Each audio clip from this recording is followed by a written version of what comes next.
বিয়ের যা খরচা করেছিল মন্টুদা, তা কিন্তু একেবারে দেখার মতো ছিল। জীবনের প্রথম বিয়ে বলে কথা, কিন্তু তা সবই একেবারে মাটি হয়ে গেল।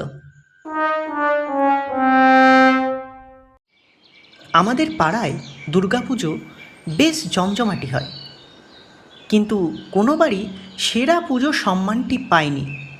আর তার মূল কারণ আমাদের প্রতিবেশী পাড়া সেনপাড়া। আমাদের পাড়ার ক্লাব বাহাদুর একাদশ যতই চেষ্টা করুক না কেন, সেনপাড়া প্রত্যেক বছরই জিতে যায়।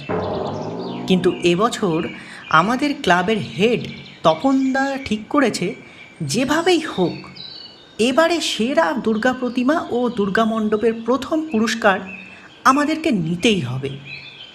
এবার আমাদের পাড়ার একটাই লক্ষ্য, এই দুটি পুরস্কার যেভাবেই হোক জিততেই হবে। আর তার জন্য পুজোর 1 মাস আগের থেকেই প্রতিভা মানানোর দায়িত্ব খোদ কুমারটুলির থেকে শিখে আসা সুদর্শন কাকুকে দেওয়া হয়েছে। তাই প্রতিমার কোনো চিন্তা নেই। সুদর্শন কাকু আশ্বাস দিয়েছে প্রতিমা একেবারে A1 বানিয়ে দেবে। চিন্তা হচ্ছে শুধুমাত্র মণ্ডপ সজ্জাটা নিয়ে। আর সেই জন্যই মহালয়ার আগের দিন বিকেলে এক মিটিংয়ের আয়োজন করা হয় ক্লাবে।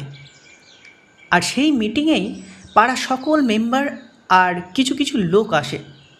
মহালয়ার আগের দিনটি ছিল শনিবার, তাই বিকেলে বাড়িতে ফাঁকা বসে থাকতে ভালো লাগছিল না মন্টুদার।